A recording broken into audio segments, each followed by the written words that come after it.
my name is Megan Howard. Today I'm going to tell you about my informative speech over women in the military. First, we will start out with the year that women began serving in the military as women. Next, we will talk about the first woman to receive the Medal of Honor. And lastly, we will end by talking about the first woman to be admitted into the Service Academy. I chose the topic of women in the military because at one time I was interested in becoming a woman in the military myself. However, I decided it was not the best idea for me. I will now start by talking about Loretta Walsh, the first woman to serve in the military as a woman. Women joined organizations such as the Committee on Public Information in order to educate people about the war. This committee additionally was promoted nationally. In addition to working for committees having to do with education, women worked in all sorts of positions.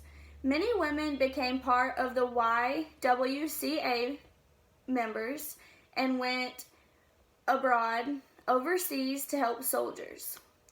The YWCA is a nonprofit organization that eliminates racism and empowers women. This was the first time in history that women of all classes were working together to help with the war efforts. Upper-class women founded many voluntary war organizations, while middle and lower-class women worked in these organizations as nurses or by filling in the jobs of men. In 1917, Loretta Walsh became the first woman to officially serve in the military as a woman. It wasn't until many years later that in 1948, law made women a permanent part of military services.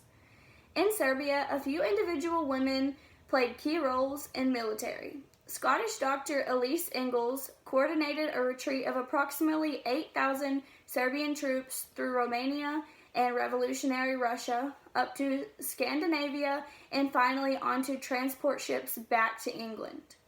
Another woman, Milunka Savic, enlisted in the Serbian army in place of her brother. She fought throughout the war, becoming possibly the most decorated woman in military history. That leads us to 1918, when Loretta Walsh became the first woman to enlist as a woman. In 1948, law made women a prominent role in military services. In 1976, the first group of women were admitted into the U.S. Military Academy. All of the information regarding the first woman in the military is from Wikipedia's website. The first woman to receive the Medal of Honor was Mary Walker in 1865. Walker was the only woman to have received the Medal of Honor, and her award was temporarily rescinded. A medical doctor who supported feminism and abolitionist causes, Mary Walker volunteered with the Union at the outbreak of the Civil War. Despite her training, she initially had to work as a nurse before becoming the Army's first female surgeon.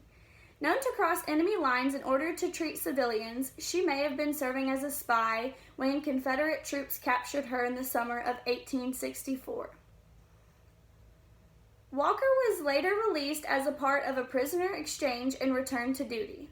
On November 11th of 1865, President Andrew Johnson presented her with the Medal of Honor, making her the first woman to date to receive the decoration.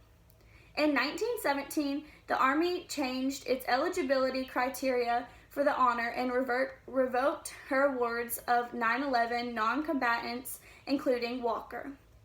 She continued to wear her medal until her death 2 years later. An Army board restored Walker's Medal of Honor in 1977, praising her for her self-sacrifice, patriotism, dedication, and unflinching loyalty to her country, despite the discrimination based on her sex. All of the information about Walker being the first woman to receive the Medal of Honor is found on History.com's website. Elizabeth Ann Rowe was the first woman to become admitted into the U.S. Naval Academy service in 1980 in Annapolis, Maryland. United States Naval Academy admits women for the first time in its history with the induction of 81 female midshipmen. In May of 1980, Elizabeth Rowe became the first woman member to graduate from the school. In 1845, the U.S. Naval Academy opened in Annapolis in October. with 50 midshipmen students and 7 professors. Known as the Naval School until 1850, the curriculum included mathematics, navigation, gunnery, steam, chemistry, English, natural philosophy, and French. The Naval School officially became the U.S. Naval Academy in 1850, and a new curriculum went into effect requiring midshipmen to study at the Academy for 4 years and train aboard ships each summer, the basic format that remains at the Academy to this day. In conclusion, women have proven a significant role in the military, starting with Loretta Walsh, all the way to when women were working on training today. The idea that women can do the same things militarily as men is mind-blowing.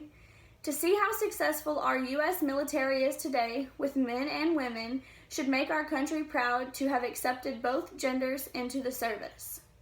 Starting with Loretta Walsh, going to Mary Walker, and ending with Elizabeth Rowe, I have given many facts about how powerful women have been and will continue to become in our U.S. military forces. Mary Edwards once said, "Let the generations know that women in uniform also guaranteed their freedom." To me, this quote is very powerful because most of the nations think automatically that men are our military force and the only ones who go overseas to train and serve for our country, but women also do. Thank you so much for watching my video. I really hope you all enjoyed.